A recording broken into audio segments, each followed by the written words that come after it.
Hey everybody, it's Chris, and I was just going through my to-do list, and I feel like I'm forgetting something. What could it be?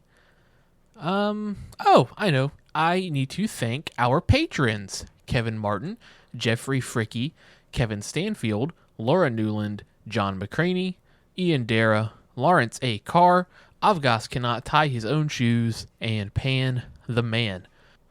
If you want to hear your name read at the top of our episodes, you can support us at patreon.com/unstabletop. And hey, if you can't support us monetarily, that's totally fine, I get it. But if you could, please review the podcast on Spotify and or Apple Podcasts. That would be great. It really helps in getting the show out to more people.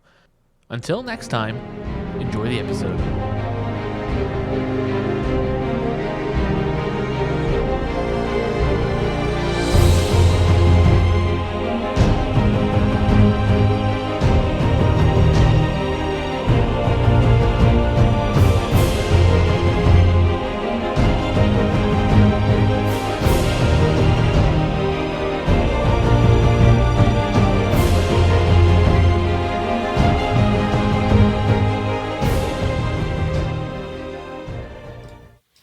Boy, that Super Bowl 60 was something else, huh? Oh, yeah. That was crazy. That thing that Sam Darnold did was crazy. Yeah, I can't believe he pulled that off. I know, it's intense. Yeah. You know, but I mean, regardless of your opinion on the outcome of the game, it wasn't a great game.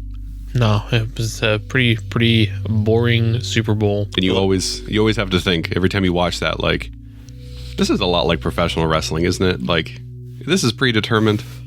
Yeah, but Bad Bunny came out in a dress. Yeah, and then his wiener fell out. Yeah, wild. I don't really have anything to say about the Super Bowl. It's not my thing, not my area of interest. But I do have a question to start us off today related to something that is Super Bowl adjacent that I think everyone will have a decent opinion on. What's our favorite owl?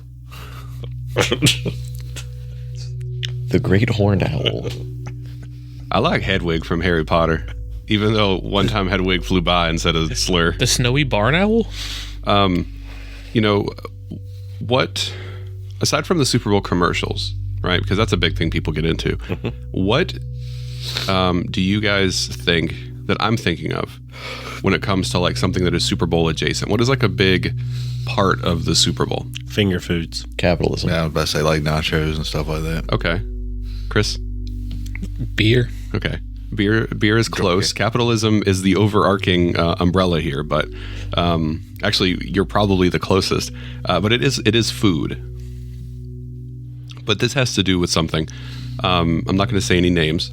Not that anyone will ever listen to it or care from this place, but there is a local pizza place. It's not a chain. It's like a single store. And they are running a Super Bowl special.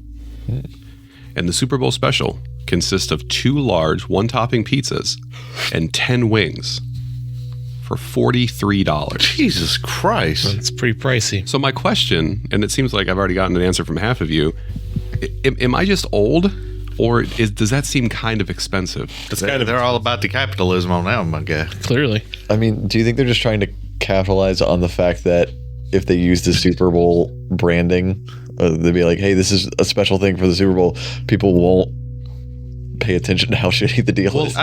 So I've never been to the place, but the comments that I read were sort of like two-sided. The first was, wow, this seems kind of expensive. And the other one was like, if you've never been here, their large pizzas are very big. So maybe it's justified because the pizzas, when we think of large, are bigger than like, what, an 18-inch or something. I don't know. It does seem kind of expensive, though. It seems kind of expensive. But like also like the implication that you're going to get 2 giant pizzas and then just like 10 wings. Why is that so small? That's a whole different conversation that we can get into. John Michael, did you want to say something? Also, welcome back again. Trying to think of where it would be, because the place that I work most likely would not do a Super Bowl special. Yeah. And second of all, it is not the place you work. Yeah. If it was, I would throw you under the bus because you work there. Damn. Meh. At least he's honest. Never mind. I guess I'm not going to say any names. I don't want to put any businesses out there, and I'm just saying, like, without seeing like Do what they have really good Greek salad dressing? I have no idea. I've never been here. There's only 2 places I can think of. I can tell you that it's not in Greenwood proper. Oh. It's not like in the town. It's maybe a little further out. Oh, is it Don't say the name. going towards the lake? Yeah, I've not been there before. I've never been there. But it does seem a little expensive. That's what I was trying to figure out. Or is it just that I'm like stuck in 2006 and I think that 2 large pizzas should be like $25? It's also interesting that you mentioned that there was an online debate because It wasn't a debate. It was just people giving their opinions. I feel like that place has been controversial online. It has. a couple of times already. It has. The idea, I don't know if this is a regional thing, but back to Wes's point, I think that wings are considered a side here, like in our state, because I feel like every place that has pizza and wings is always like, here's a fuck ton of pizza, and then here's enough wings for everyone to have like 2. And a lot of people are cool with that. I'm not okay with that. I'd rather have like one or the other. Give me 10 wings and I'll be good. Yeah. But wings are like one of the 2 things that I could eat a billion of. So, Yep. Chris, you're kind of quiet over there. I'm trying to find Lord of the Rings audiobooks. Oh, Do okay. you just want to borrow the book? I have the big book. I have the book, but I'm about to drive 3 hours and I don't have anything to listen to. He needs to listen to it while he watches Subway Surf videos, or else he won't pay attention. Andy Serkis ones? If they're already on here, I'm going to be really upset. Chris, I'm pretty you sure. said you're driving 3 hours? Yeah. I mean, why you need a book? It's just 3 hours. I thought you had gotten me the Andy Serkis ones. Make sure you don't have them already. Just listen to some music. I don't have them. He can't listen to music for 3 hours. His attention span won't allow it. Oh, I bought Well, that's them. why he plays 2 different songs at the same time. I bought them on Google. He plays one on his phone and one on the radio. He's got it. Lord. Um, I'm here to fix your problems, Chris. okay, that's all I wanted to talk about. Just wanted to bring that up. Anyways, we ordering 2 pizzas for lunch. I don't. Yeah, in 10 wings. I don't know that I necessarily. I guess I see wings as a side to pizza sometimes, but like in the same way that like cheese bread or a breadstick or something like that. Maybe I don't know. Yeah, I think A meat for a side. Yeah. No. I can't get that. There is a lot of barbecue restaurants in South Carolina. You can get Brunswick stew as a side, and that is mostly meat.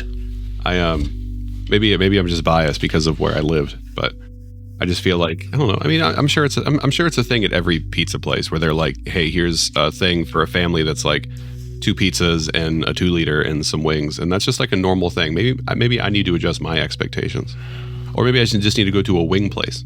No, that's And get a side of pizza. incredibly overpriced. Chris, you agree that it's overpriced? Yeah. Because you figure like if it's $43, right? You say $42.99 because you're going to throw tax in there and stuff.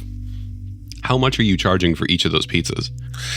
Now, I will say that when we do large pies on Tuesdays, they're normally about $20 or so. Yeah. I was at a wing place yesterday that has, like, it is a wing place. Mm-hmm. And for a 10-piece wing combo, which is wings, a drink, and fries, it's about $15. So if you figure that two pizzas are going to be $20 plus the $15, I mean, that's $55. I mean, and our pizzas, I mean, you could probably feed like 2, maybe 3 people off of a large one of ours, but I don't know.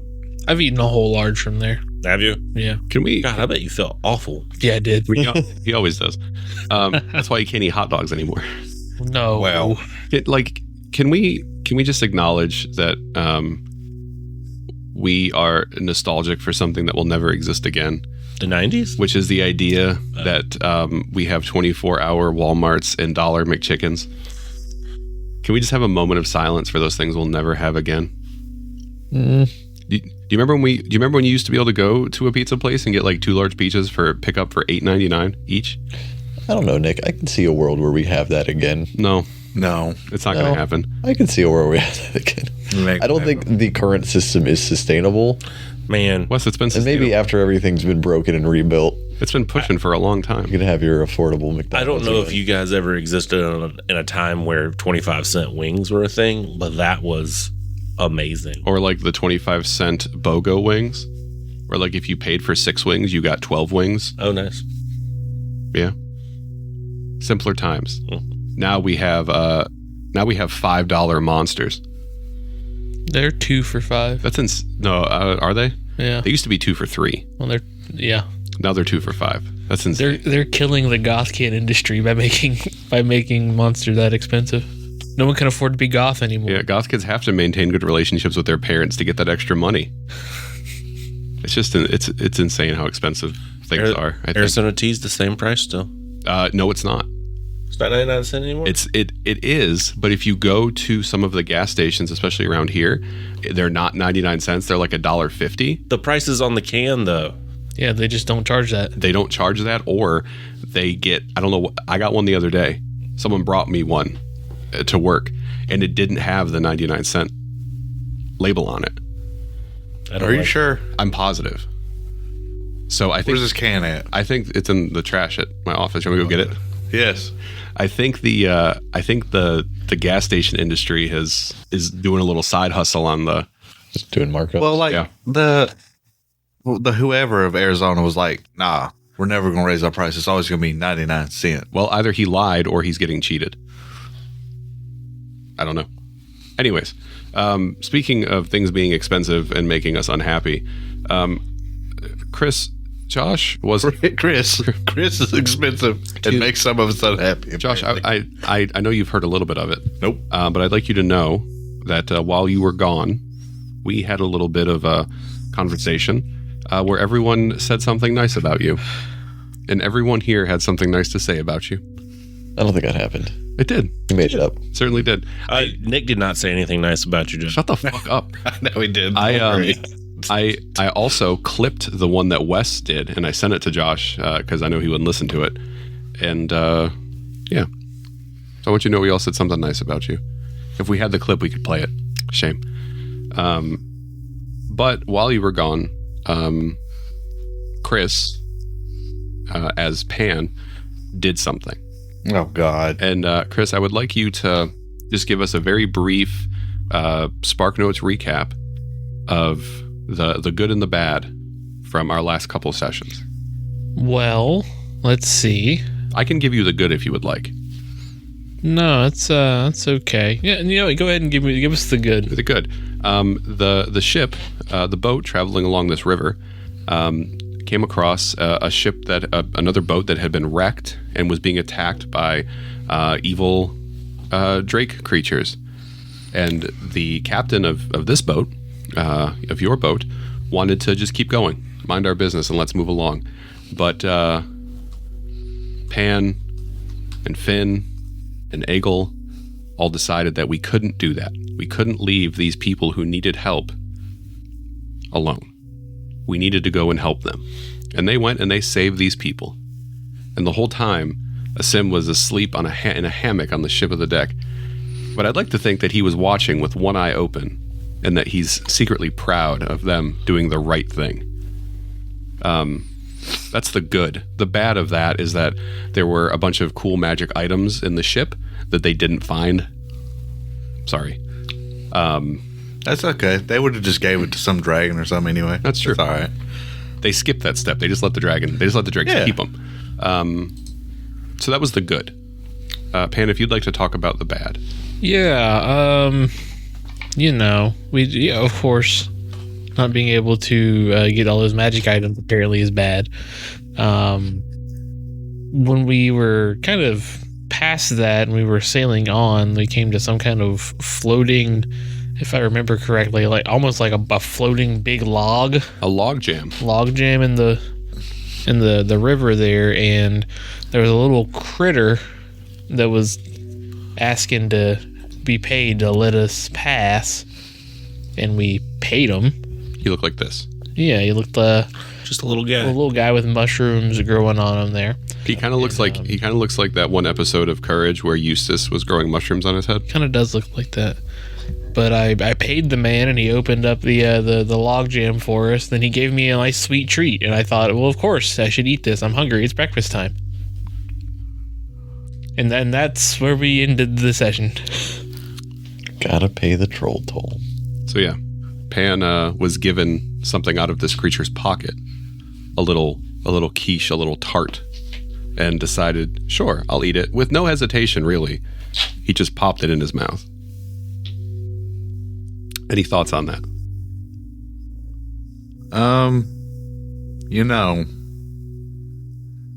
I could just go ahead and neutralize whatever it is that he just ate. Or I could do the fun thing and just leave it alone. Well, Because apparently Asim was asleep and he did see this happen. Asim is asleep currently. Everyone is asleep because this is when Pan is on watch. So Pan is up on this deck all by himself. I don't remember, Pan, did I ask you to give me a con roll? I don't think I did. I don't think you did. Could you please start the session off by giving me a con saving throw? Sure, yeah, I can do that. I will tell you. Would you like me to, you know what, never mind. I got a 20. A non-natural 20. 19 plus 1. A non-natural 20. You eat this thing, and you notice that this creature is just sort of looking at you, like it's waiting for something to happen. Are you worried that it wasn't good? It was pretty good. Was it? Was it? And Pan is unaffected. Enjoy the rest of your trip. Thank you. And this thing will sort of like walk backwards and climb off the side of the ship, and then you hear just a little splish as it hops back into the river. A little raindrop. Yep. I don't know what that was all about. You burp. It kind of tastes like dirt.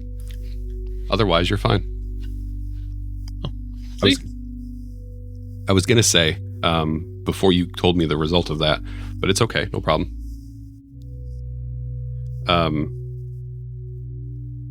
would like to give out some good boy tokens before we start today.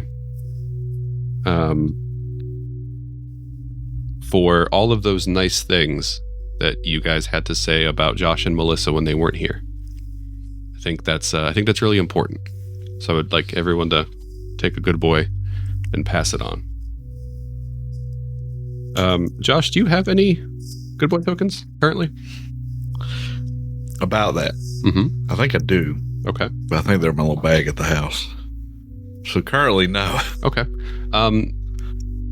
In the spirit of our Kingmaker game, Chris, John Michael, and Wes, I'd like a little vote. Do we think that I should award Asim a good boy token? No. Even though he says that he probably has one but left it at home. No. You should give him the opportunity to say nice things about. Okay. Is Wes any issue with that? No, not really. That's very funny though. Chris? I have no issue. Josh, if you can say one nice thing about all of your other players here, I will be happy to give you a token. If you do a really good job, maybe I'll give you 2. You know, Nick, I'll give Josh a minute here to think. We've played a lot of games here at this table, and I've seen Josh struggle through some harsh battles. Uh-huh. I think I've never seen him struggle so heavily as when the idea that he had to compliment all of us. Yeah, the idea that when he soloed a fire giant Duke, or when he was fighting whatever that creature was in Avernus by himself. Harmon. The giant Hell Knight on a hill. A breeze. It was full confidence. You could see on his face that even though the odds are stacked against him and he should have lost some of those things, he never once considered that he wasn't going to win those fights. I don't think anyone considered that he wasn't going to win the fight on Harmon's Hill. Or actually, I think we all thought he was going to die. And he was just like, all right, we're going to do this thing. Yeah, exactly. Yep. He's like, I'm ready to face whatever comes toward me, and I will face it with dignity. And then he won. But now, I do agree, yeah. Yeah. This is what it would look like if you pulled a gun on a random man in the street and just pointed it at him. He's coming to terms with it. Yeah. He's going to go through the stages of grief. So anyways, I'm interested to see what he's come up with. Well, what's wild is y'all didn't even give me a chance to even give it after West, like, before he even starts. I give you some time to think. I know this is hard for you. I do want to say that the first stage of grief is denial, and he is saying, "Oh, you guys didn't give me a chance." I mean, you really did. If you play it back, you'll know you did. Now he's talking back. This is the anger stage. Yep. Wait, what's the other one? There's like 7 stages. There's 5. Oh, Bargaining is next. Nick, I ain't go bargain with you. I'm sorry. You can just skip that one. Yeah, we skipped right ahead to the last one, except. Do I have to say a nice thing about every single one of them? Or could I say one nice thing about everyone collectively? I think that I don't hate all y'all that much. So I do. I have some nice things to say about people. All right, make it quick because we're already 20 minutes in. All right, I said them. Just go ahead and tell me one nice thing about Wes. So it's gonna start off bad. It's really gonna start off bad. Wes irritates the shit out of me with how long he takes a lot of his turns. But I do appreciate he does put time and effort into his thoughts to make sure that his character does what the character would do. He takes himself out of the character. Do you think Wes is the most proficient at not metagaming? Do I think he? Yeah, I can say that. He's definitely definitely metagames the least. So I do my best not to, but he definitely does it better than I do. Look at that. For the sake of time, you did good. Here's this one. We'll revisit this topic in the future. Every band, you got to get one more person. Oh, is that right? Is that what we're gonna do? Yeah, and then after we finish one, when it's gonna be Chris, give me a month. I got to really think about this. when we finish with all of these guys, you're gonna have to start doing it about patrons. Oh, that's fun. I need you to say something nice about any of these people. We'll start with the lone adventurer next. All right. So, Pan, you eat your little snack. This creature slinks away into the dark water. The logs have begun to push to the side, which you figured out last time is certainly not within the realm of this creature's ability. Please give me a perception check. That's not so bad. That is all of a 15. You can see as the boat is going by the log jam that there are these you can see these long sort of like red fingernails that are leaned over the tops of the logs, and you would assume that there are more moss lurkers that are pushing these to the side. This is certainly not these are certainly not magical ways of motion. Just like Chris, you were about to join them. I could have been one of them. You could have lived your life in happiness. One of us. One of us. It's not too late. You can still jump in. Well, he didn't turn into one, so he doesn't get. He's not able to move the log now. He's too weak. No, he's strong. No, you missed it last time. He gained like 40 pounds. Yeah, I'm huge now. He's strong. Okay, all because you gain weight does not mean you gain strength. No, we figured that out. It was all muscle. It's all vanity muscle. Oh, so it's even worse. He's chiseled. Oh. It's worse now. So he looks like he could do something, but actually can't lift anything. Got you. He can lift the weight of his emotions, which is more than we can say about you. Damn. I don't have emotions. I have instincts. All right. So Pan, the sun is beginning to crest on the horizon, and crewmen are starting to come out of the boat and getting to work. The captain will be one of the first, and he'll come up as you're sitting at sitting up on the deck and slap a mug into your hand with this sort of like dark, foul-smelling liquid inside of it. How was the night? It's fairly uneventful for the most part. Just past the log jam just now. Uneventful. That's what I like to hear. It's I don't know, really. Learned to make it a long time ago. Drink it in the mornings. It keeps you healthy. Keeps you regular. Oh, okay. Keeps you awake. Sure. Sounds great. I'll drink it. It's really, really, really bitter coffee is really what it is. It tastes like it has some other stuff in it, but you'd be familiar enough living in Zobek. You'd probably go to Starbucks or whatever in Zobek. They got Starbucks in Zobek? Sure. Shit. What do you think Pan orders? Do you think he orders a matcha to be thematic? Yeah. No, he probably orders a tall caramel macchiato. No, see, that's what he used to order before he became a man. And now I order black coffee. Just straight black coffee. Straight black. Give me the grinds. I pay $7 for coffee. Just dump the filters in my cup. Delicious. And then the rest of you will start to join back on deck. Asim, Egel, and Finn. Asim looks over at his trusty hammock, or at least where it was, and sees it has been taken down. His daytime naps are out of the question now, at least on the hammock. You guys tell me what you want to do. I think we're just going to wait here until the boat gets to where it needs to go. What kind of morning is it? What kind of morning is it? Okay. It is, the sun is coming up, but you have a decent bit of cloud cover. And maybe within an hour or so of everyone waking up, it does begin to rain just a little bit, a drizzle, if you will. I get my trusty umbrella. Is that on your character sheet? Yeah. Okay. Let's set up a tent. You could? Yeah, I guess you could. As far as you know, today is the last day of travel. It would be the last day of travel before you arrive at your destination. Does anyone remember where exactly it is you're going? I need to pull up my notes. Because Vashava, a port near Yarsburg. that's right. Thank you. We pull down here. And Chris, what's the name of the ship? The Storm Snow. Look at that. Yeah. The Storm Dash Snow. The Storm Dash Snow. On this final day, and I think maybe Egil, maybe you would be the first one to know this, given kind of what you're all about. But certainly you all would notice this.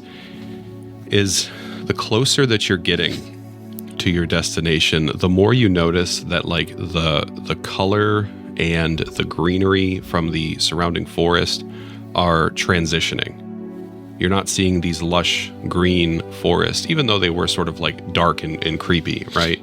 But the trees are starting to become more like bleached, and skeletal greenery is starting to just disappear and is replaced by dead grasses and brownish vegetation. The trees are mostly bare, and even the water looks like it is like becoming darker as you're moving. It's more turbid.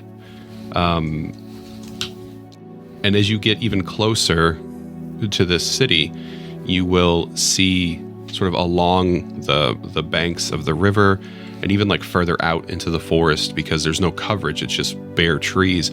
You can see these old, what look to be maybe watchtowers that have since been burned out and are just sort of like husks that sit in the bare forest. You don't see any birds, you don't see any wildlife, even like the sounds of fish that you would occasionally hear jumping in and out of the water are gone. It is eerily quiet. Now, you said the trees are barren and the towers are burnt. Does it look barren because things have burnt down, or is it like all of this is dead seasonally, or is Sure, that's a great question. Give me a nature check. You know, every time you said bear forest, I just thought of a forest that was just bears. There's bears everywhere. That's all I thought of, and I don't know why. It's a bear forest. you said nature? Sure. Nature is survival. Gotta give him a second because he's using the world's smallest dice. That's what I do. That's an at 20. Which one is higher? Either one is fine. Survival's a +3, so 23. 23. You see you think a lot of it is probably because of, the watchtowers are burned, right? Right. But, you've seen the aftermath of forest fires. Yeah. The ground is not charred. If this area did indeed burn down, you estimate that there should be some sign of growth.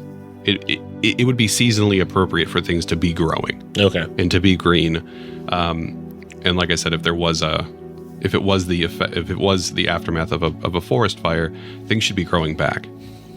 Okay. But they're not. There's not little, green sprouts that are pushing through the char. It is just simply dead.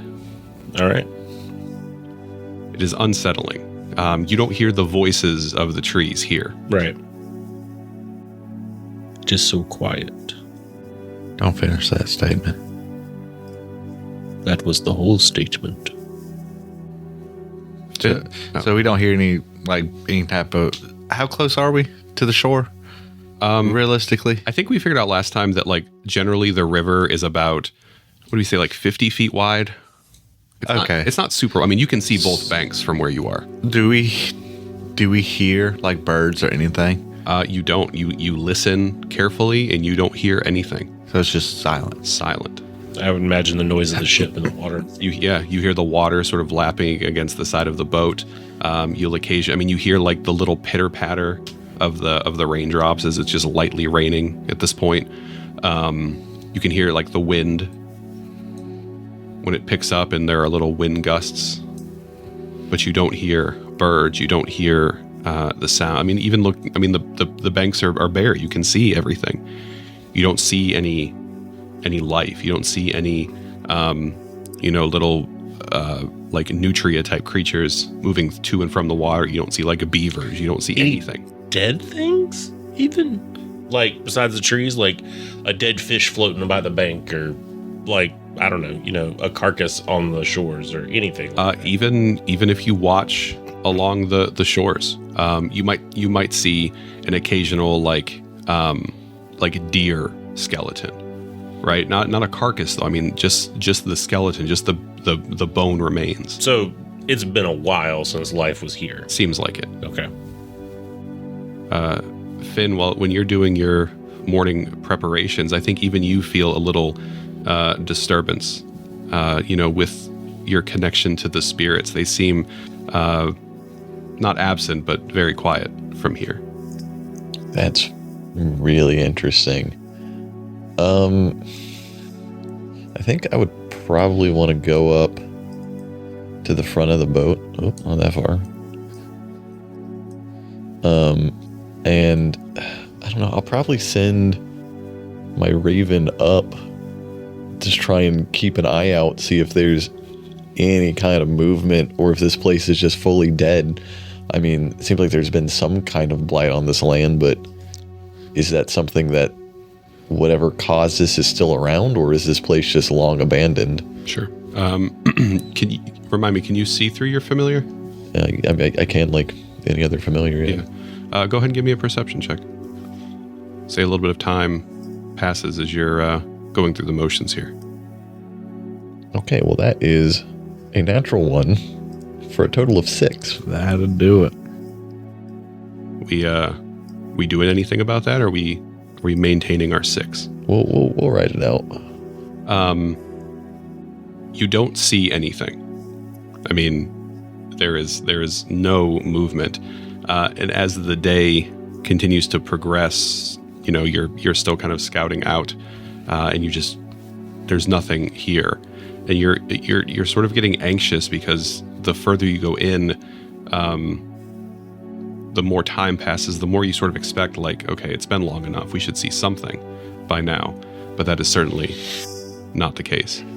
Pan, what do you got going on? I think I'm more interested in why everything seems really, really bad. So I wanted to ask Captain Bessick if that was always the case. Okay. If these lands have always been so blighted, for a lack of better words. So if you speak to Captain Bezic, he'll be very quick to tell you that no, the river used to be beautiful. These lands were healthy and lush. The way down to Wallenberg was a pleasant journey for the most part. But over the past few months or so, it's turned into this. Right, so only a few months then. No doubt it's related to the new Lord of Wallenberg. The new Lord. What's that guy's name? Count Varen. Count Varen. There's I don't know that they're stories as much as truth, but he likes to send his guards to scour the countryside. Right. They collect poor folks, farmers, traveling merchants, things of that, and let them loose in the forest to the south. And then Count Varn will ride out on his steed and hunt them. That's awful. Certainly is. That's where I found these ones. And he motions over to his crew in the forest. Got them out, and it's not a great thing. No, it is not. I'll have to leave you at Wallenberg. That's where we'll be going, but I would encourage you to get out of the city and move quickly. No reason to get stuck in all of that. Sure. Don't want to be there any longer than we need to be. You want to roll me a history check on Count Varn? I got a 14. 14? Yeah, Count Varn. He took over Warsaw. Not Warsaw, took over Wallenberg. Not, a super long time ago. General rumors are that he is a vampire. It kind of seems that way, and it kind of matches with what we've heard.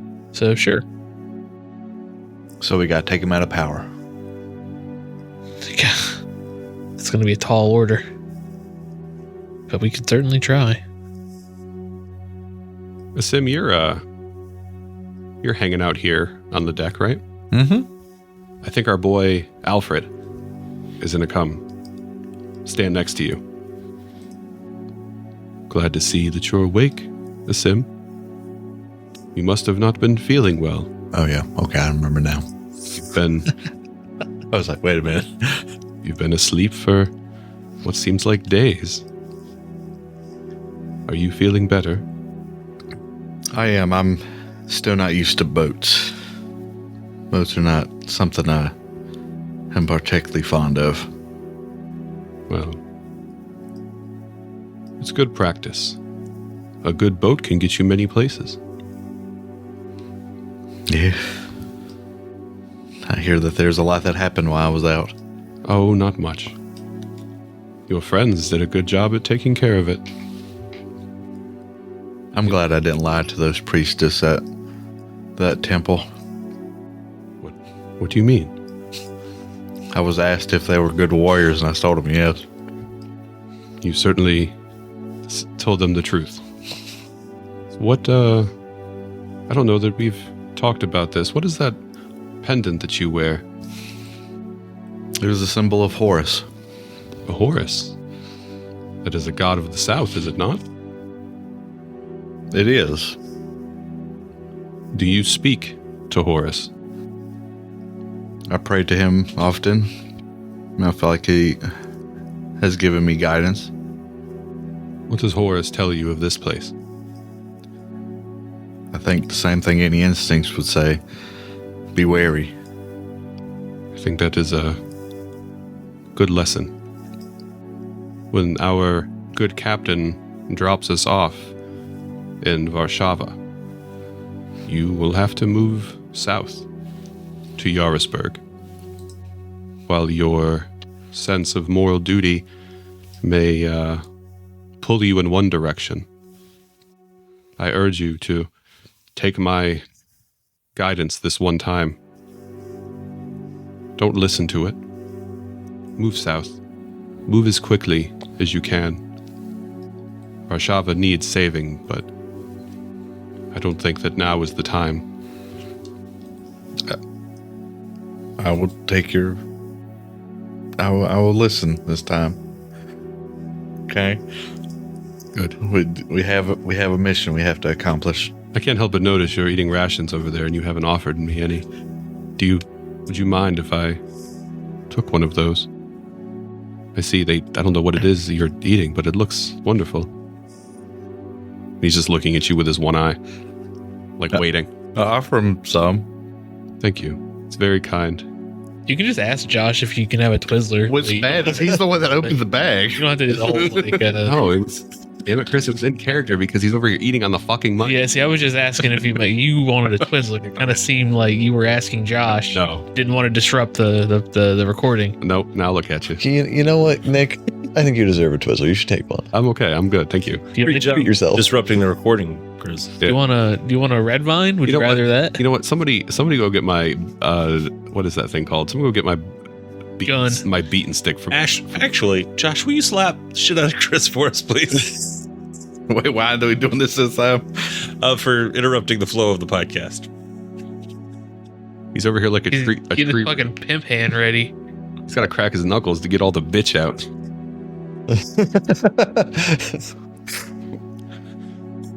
And Alfred will take some of the ration that you have graciously offered him and step away to go pet his donkey. Eat it. You see that he shares it with Bronson. So you're moving down.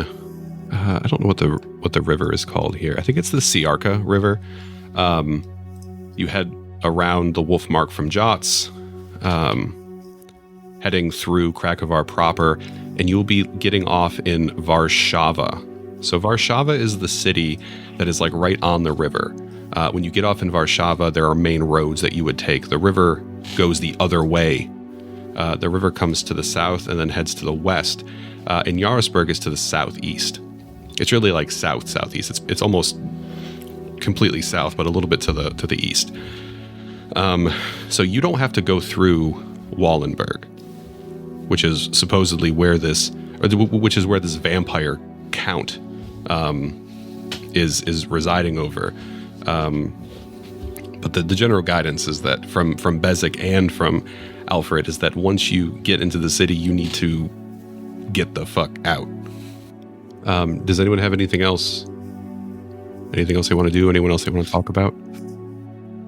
Anyone else they want to talk to? Yeah, I'm gonna go talk to Horace. Yeah, Back here. yeah. You can certainly sit and commune with Horace if you'd like. It's me. It's been Horace. it's been a little bit since we've left, right? Been a couple days. Yeah, this is day 3. Okay. Hey Horace, it's me, Asim. It's your boy. Go ahead and give me a religion roll. Sure. I would also take a. Let me back up. Don't roll anything. This game, I don't think, does a good job of explaining it without like you having to read into it. But obviously, religion is an intelligence skill because it really is knowledge religion. Mm-hmm. It's your knowledge of religion. But I think if you're trying to commune, with your deity, I think that you could just give me a charisma roll. Okay. So I'm basically doing the same thing I always do. You know, when I go do my thing. Is essentially what it is. That's fine. Yeah, go ahead and give me a charisma roll. 16. Or 18. 18. Okay, Wait a minute. that's right. Because you're proficient. Okay. I'm like, wait a minute. So you head back and you do your little, not little as in derogatory, but do your ritual, your sort of communion with Horus on the ship. And it's a little different because normally you're not on a moving vessel. You're a little unsteady at times, but yeah, you feel pretty good about that. You feel like you've made a connection, and you feel like Horus is here providing you with guidance. Maybe Asim is struggling a little bit because Asim believes in helping people, but he's being told by Alfred, who, you know, you met him a couple days ago, take it as you will, that you will need to not do that, that you will need to sort of turn the other cheek and move on. How is Asim sort of processing that? Not well. He understands the greater good, but his oath is to defend people. Of course. And like leaving this means he's not defending these people, especially now knowing that this guy just goes and picks somebody, goes hunts them, He does. The way that it's described is, I don't know if Josh, the player, is familiar with fox hunting. Yeah, I know. I've watched that episode of Futurama. Yeah. Just put it out there that I don't think anyone here is okay with fox hunting, right? It's pretty bad. Fox hunting is Pretty fucked up. pretty fucked up. I think it is fucked up. Like the idea of like doing some kind of hunt thing, non-lethally. Okay. Yeah, we should just go hit him. Yeah, Knock 'em out. I think that's Like seals. I feel like that'd be a fun thing, but like killing the fox, no, I'm not. No, we should just beat it. We should just beat it. We should do this with Chris. Chris, how well are you in the woods? Chris, are you willing to put on a not good. fox fursuit No. and let Josh chase you through the woods with a No, bat? he'll kill me. He said non-lethally. He'll kill a Just furry. maim you. Chris, I don't think I could bring myself. Sorry to our furry audience. I just don't think I could kill you, Chris. I can't kill you, Chris. But until after I slap you, I have to do that first. There's the clip right there. That's the title of the episode. Sorry, Chris, I can't kill you. But I mean, yeah, it is very much, fox hunt-esque where, I mean, it's That's what I kind of took it as when you first it's said a ceremony, except instead of hunting a fox, he's out here hunting literal people. It's pretty fucked up. It's very fucked up. This is where the dilemma comes in, right? Sim knows if he leaves, he's disregarding the oath he made. And again, you're not going into the city where this count is. That is to the west. But surely, this. I mean, you would imagine that this count has pull and things like that in Warsaw. I think that is a little bit of a internal struggle there for you. Pan, you've had this conversation with Captain Bezic about Wallenberg, about Warsaw, about Count Varen. Is there anything else for you? I don't think so.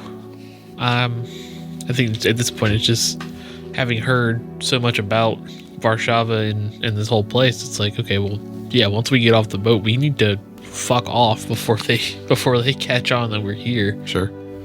But if that's what they're doing in the city, I can't imagine what is going on outside of it. Yeah, That's even scarier. And you guys made the decision to travel by boat to get here. Yeah. And behind the screen, you would have seen a lot more of that if you would have traveled on the roads. But maybe that would have been a bad idea.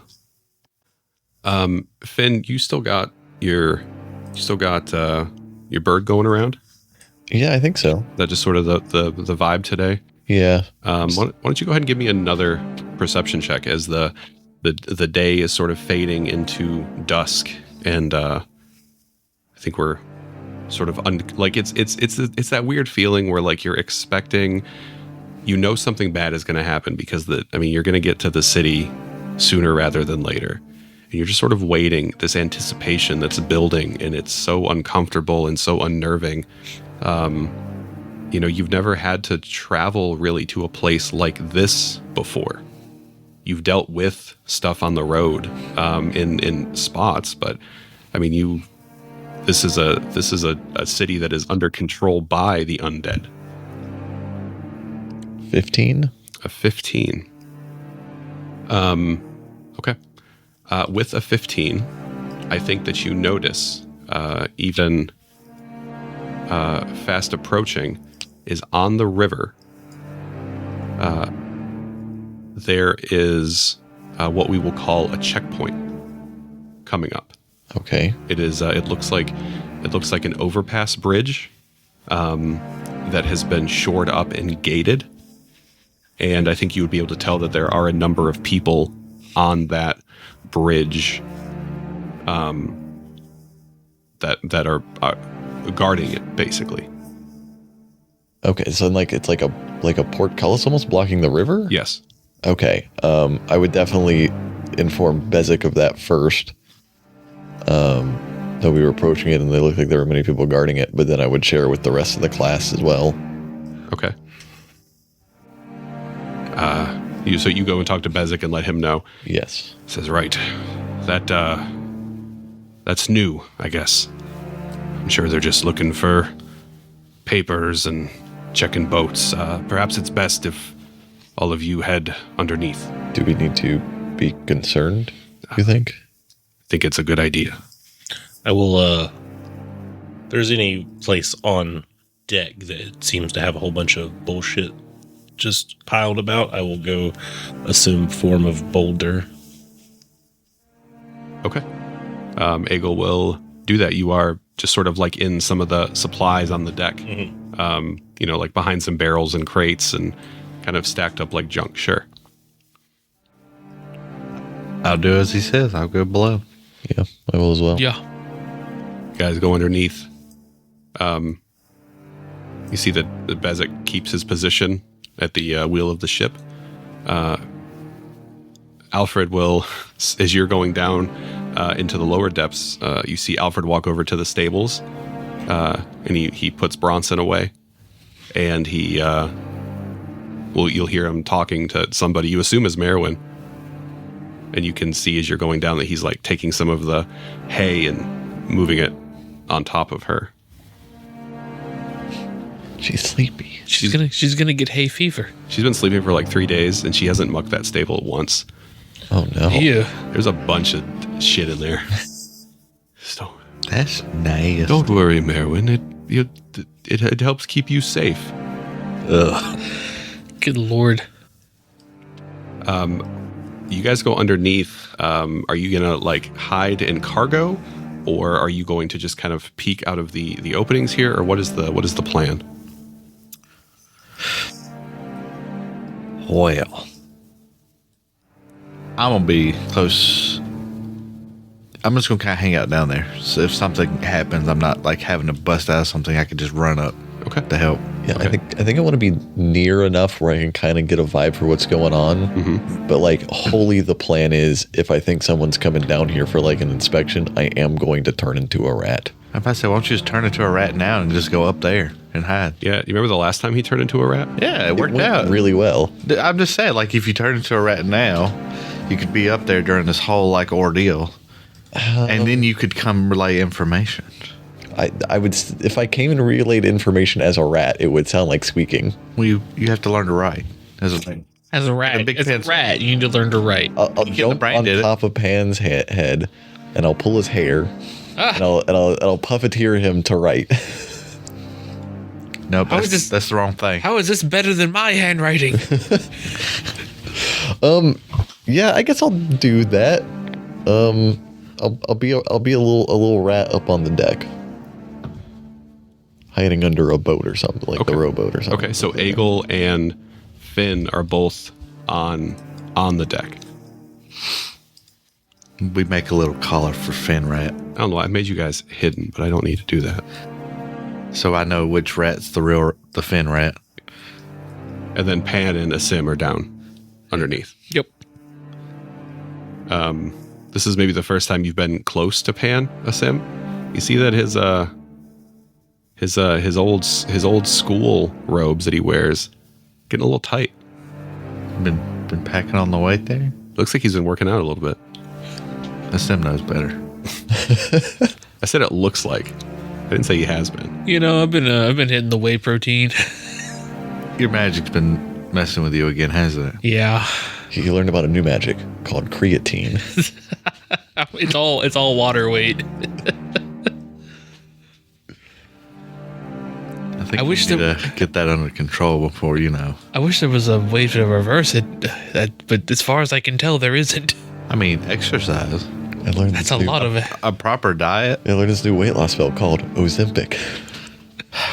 I'd like to invent GLP-1s. That's my senior class project. Oh, I thought burning down the other building was. That shit is gonna hit the streets of Zobek like crack in the 80s.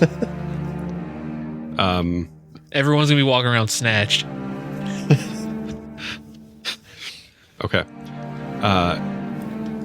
So a little bit of time passes. I mean, like you're talking maybe half an hour or so, and the crew is just absolutely silent. The workers are on deck doing their thing, but Finn is sort of ready to turn into a mouse or rat. He's hidden, we'll say for now. Well, I think if It lasts for an hour. I'm staying on the deck, I'm gonna just go ahead and be a rat. Okay. It does last for an hour. I think it lasts for 2 now. 2. I'll check that math, but I think that's correct. Okay. As those of you that are underneath and you're sort of peeking out, you can see this too. Again, the sun is mostly down. The sky is just a little orange left, but otherwise things are getting dark. And you can see that you can feel that the boat is slowing down, and you'll hear a call out as somebody orders the boat to stop. The boat will stop, comes to a complete pause. Aegle and Finn, I would like both of you to give me stealth checks. And I'm going to give both of you advantage on those. Those that are below deck, I don't need you to give me a stealth check. At least not yet. With advantage, I am at a 20. Okay. Dirty 20. A flirty 20. Hold on, I'm looking up this stealth modifier of a rat. It's probably pretty bad. It's probably better than mine. Well, What is yours? -1. -1 is probably better. Did you find it?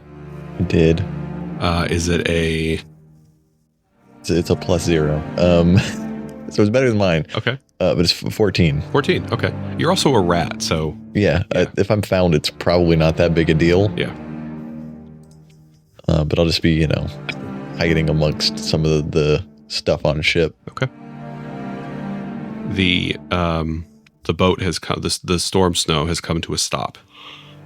And those of you that are on deck or those of you that are peeking out will see that as it stops, the workers will drop anchor. Bezic will give the order to drop the anchor, and Bezic will approach the front of the ship, the bow, right? I'm not a shipwreck. Chris? Yes. yeah. I'm trying to think of back to our Starfinder game. We'll approach the front of the ship, and you just see him kind of standing there. A couple of things that you see. The first thing that you see is that a handful of people will step off of this sort of bridged portcullis onto the ship.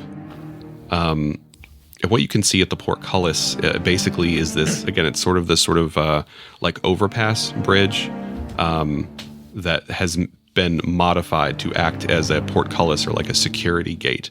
There are fortifications on top of it, and there are fortifications sort of like around the side where the bridge part will meet the banks. It stretches the entirety of the river. We'll say that this bridge specifically here is about 45 feet wide. You can see that nearby are boats that appear to have been abandoned and just sort of like shored. And those of you that are on deck, I think, can see pretty plainly that some of these boats have bodies or remnants of violence, bloodstains, gouge marks from weapons, burns, things like that. I'm going to say that... I don't know why I'm rolling different ones. You're going to see 8 people step onto the boat. You see that there are 4 of these women who are wearing these long red cloaks, who have the hoods pulled up, but even sort of under the cloaks, you can see that their skin is very pale. You've seen these before, and you would recognize these as Red Sisters. You dealt with them in the catacombs under Zobek, and you also had a brief encounter with them before you left on your journey here. In addition to those, you can see that there are some undead. You can see that there are some Darakul that are with them. There are 3 of them who have stepped onto the ship. And I said there were 8 people that got on the ship. Let me back that up. There are these 7. because those of you that are peeking and those of you that are on deck see on top of the bridge, there is something that you have not seen before. There is a large creature. It is roughly the size of a horse, but you can see that it is in the shape of a humanoid. It is like a large person that is currently standing on all fours.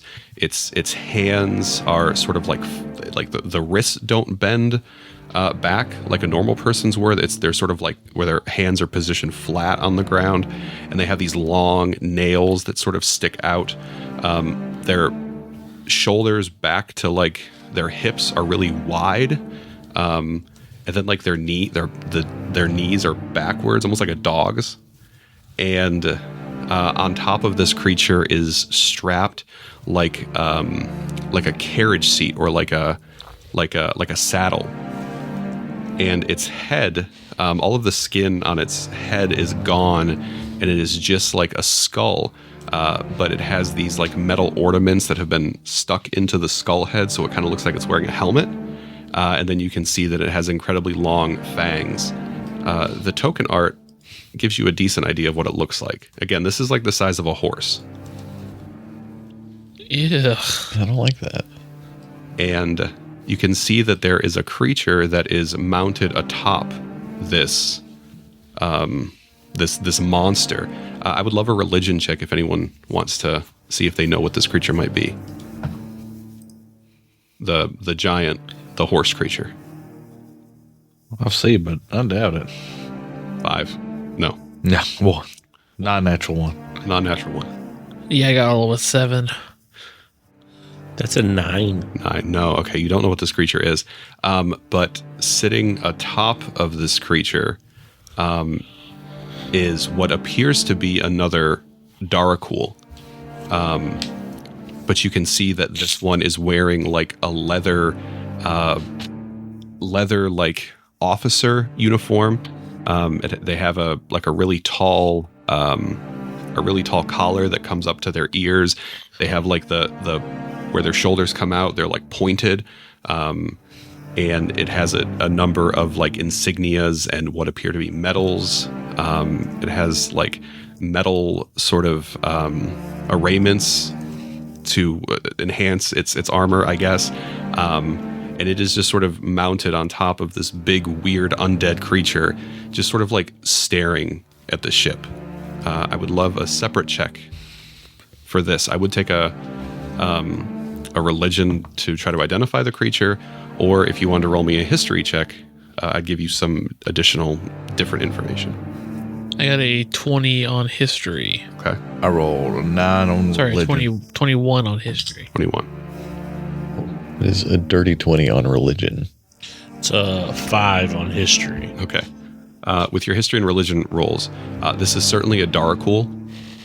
This is a Darakul captain. So this is whatever, I think with your history check, you would know that whatever like group or whatever, so I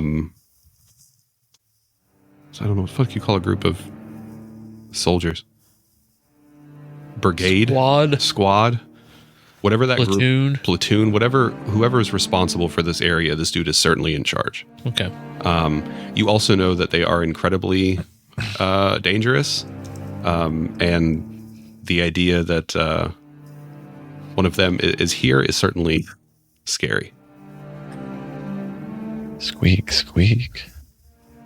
The Red Sisters and the Dark have descended onto the ship, onto the boat, and one of the Darakul is talking with Captain Bezic as the other Darakul begin to spread out on the ship, as well as the Red Sisters. They start at the front and they start searching the top of the ship. And they come down to the center of the ship. One of them is standing like right by the door, right by the hatch that leads to the underdeck. And they go to reach for the handle. Asim, we are so fucked. Nah, we'll be all right. Has Eagle seen any of these type of people before? Based on your roles, I don't think so. Yeah. No. I think you would. I think you have enough sense to know that they are. Most of them are undead. You're in undead territory. In this part of the world, how could you have not run into some of these? Well, when you live as a rock.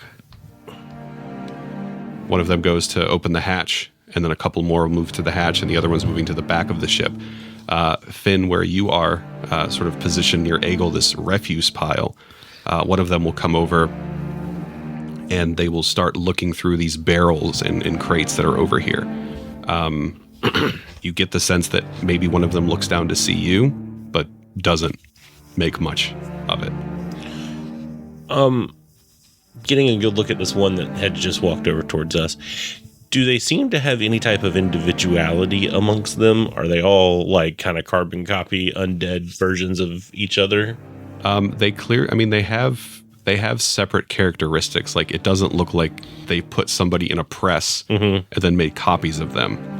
Their attire looks the same, but I mean, there's obviously a difference in like facial features, like mouth shape, eye shape, face structure. Okay. They are different people. Right. No, I got that. I meant more so like, does this one have jewelry on, or does this one have like some sort of ornamentation on, or like, is this guy wearing a hat? I got you. That kind of thing. Yeah, one of them's wearing a trilby. Okay. Ooh. No, they are the Darkul are dressed the same, and then the Red Sisters are dressed identical as well.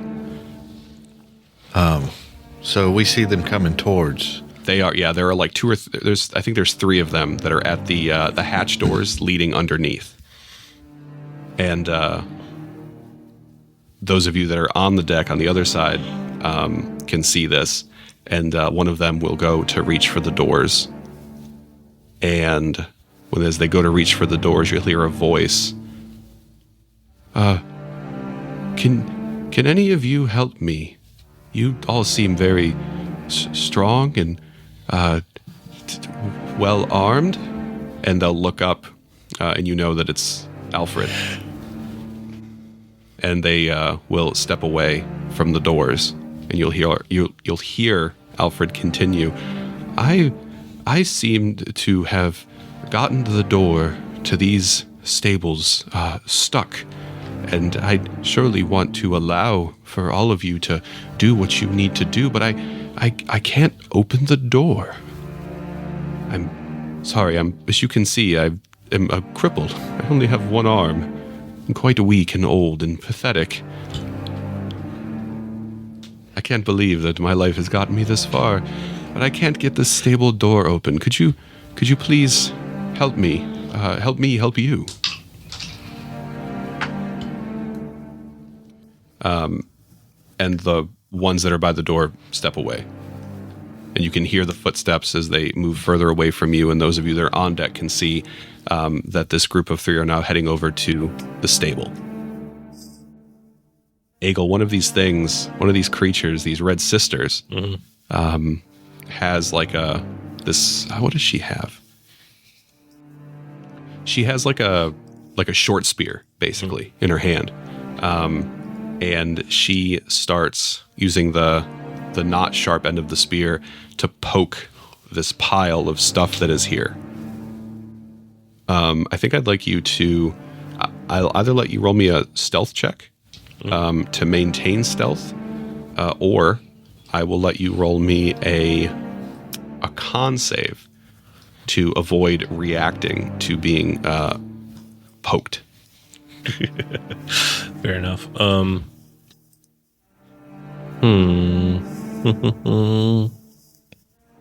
Could I assist? Tell me how you want to assist. If you choose to go the stealth route, could I, just be a rat in some of the debris nearby that, scurries away to a different area and try and pull her attention some when she gets to Eagle? I'm okay with that, yeah. I will do stealth. Be a kung fu rat. Go Master Splinter. Yeah, you remember the last time you were a rat and you escaped? You helped everyone escape out of an undead prison? It went surprisingly well. Look, he had help. He did. I'm gonna use a good boy token. Well, if you would have advantage. yeah, if he's assisting you, you'll have advantage. Okay. I am going to also scurry a little bit more central on the ship as part of that. Score. That's not so bad. A 19 again. 19. Well, no, not again, but 19. 19 total.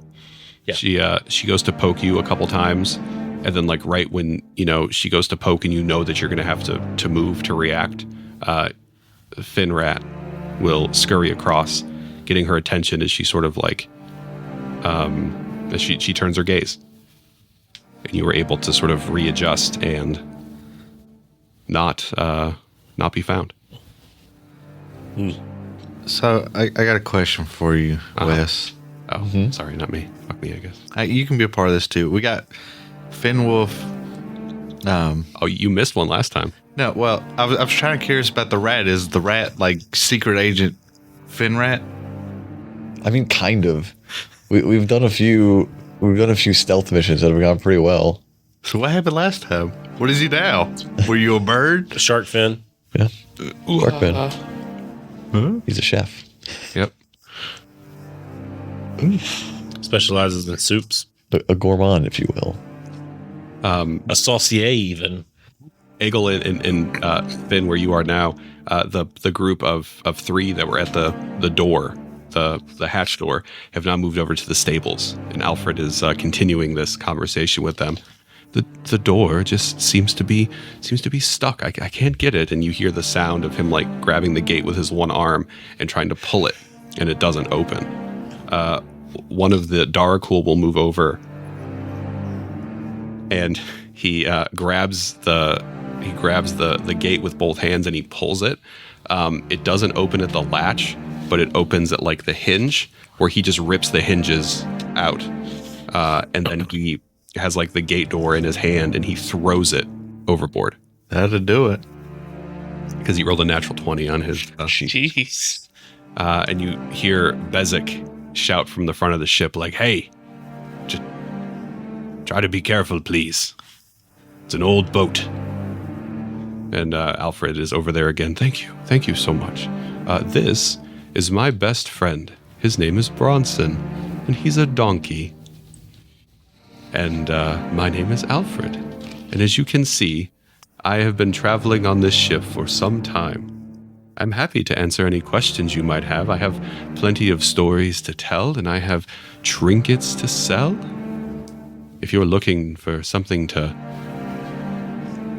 keep the flies away, I guess, I perhaps have something for you.